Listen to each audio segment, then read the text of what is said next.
পিছিয়ে পড়া জনগোষ্ঠীর জন্য এবং আমাদের প্রত্যন্ত গ্রামাঞ্চলে শিক্ষা ব্যবস্থা পৌঁছে দেওয়ার জন্য সরকারের নতুন কোনো উদ্যোগ আছে কিনা সে ব্যাপারে আমি মাননীয় শিক্ষামন্ত্রীর কাছে জানতে চাই।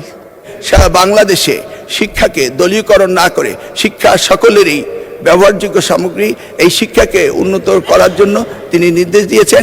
আমি আমার নির্বাচনী এলাকা নোয়াখালী 6 হাতিয়া, ওই অঞ্চলে প্রচুর নদী ভাঙনের কারণে প্রতি বছরই অনেক শিক্ষা প্রতিষ্ঠানকে স্থানান্তর করা হচ্ছে, কিন্তু সেই সকল শিক্ষা প্রতিষ্ঠান প্রাথমিক এবং মাধ্যমিক শিক্ষা প্রতিষ্ঠানগুলো ওগুলা নিয়মিত বরাদ্দ না পাওয়ার কারণে এবং ওই প্রতিষ্ঠানগুলোর শিক্ষার্থী যারা আছে তাদের একটা তালিকা করে তারা ঠিকমতো পরবর্তীতে অন্য কোনো শিক্ষা প্রতিষ্ঠানে ভর্তি হতে পারতেছে কিনা, শুধু হাতিয়া নয়, এরকম নদী ভাঙন প্রবণ যত এলাকা রয়েছে ওই সকল অঞ্চলের শিক্ষার্থীরা ঠিকমতো অন্য শিক্ষা প্রতিষ্ঠানে ভর্তি হচ্ছে কিনা নাকি ঝরে পড়ে যাচ্ছে, এই তালিকা করার জন্য শিক্ষা মন্ত্রণালয়ের পক্ষ থেকে কোনো উদ্যোগ আছে কিনা, এবং পাশাপাশি হরিণের দেশ নিজনদ্বীপ ইউনিয়ন প্রায় 25,000 জনগণের বসবাস, সেখানে একটিও মাধ্যমিক শিক্ষা প্রতিষ্ঠান নেই।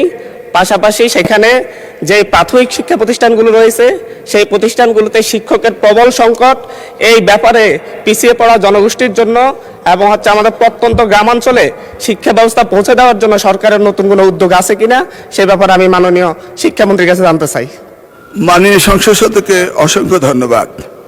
ইতিপূর্বে 2001 থেকে 2006 সালে নকল প্রতিরোধ আন্দোলনের সময় আমি সেখানে গিয়েছিলাম এবং দেখেছিলাম নদী ভাঙ্গনে কলেজ চলে যাচ্ছিল এবং সাবেক প্রধানমন্ত্রী বেগম খালেদা জিয়ার সময় সেই কলেজগুলোকে সরিয়ে ভালো অবস্থানে নেওয়া হয়েছিল। যে সমস্ত প্রতিষ্ঠানগুলো নদী ভেঙে যায় তাৎক্ষণিকভাবে আমরা সেই প্রতিষ্ঠানগুলোকে নতুন করে আমরা তৈরি করি। তবে উনি যেটা বলেছেন সেখানে শিক্ষায় ঝরে পড়া, আমরা ঝরে পড়ার ব্যাপারও আমাদের বিভিন্ন প্রজেক্ট থেকে আমরা সেগুলোকে দেখি, পর্যালোচনা করি।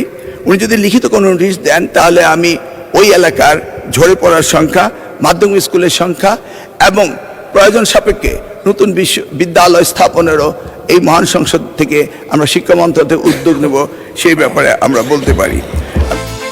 বিকাশ পেমেন্টে 10,000 টাকার বেশি অফার, শপিং চলছে তো।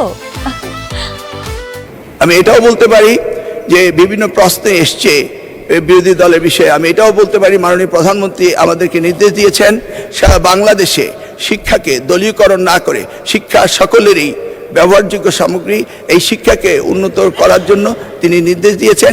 সেই আলোকে আমরা ওনার হাতিয়াকে সুন্দর দৃষ্টি নিয়ে আগামী দিনগুলোতে আমরা তার স্কুলের ব্যবস্থা করব বলে আশা করতে পারি। ধন্যবাদ।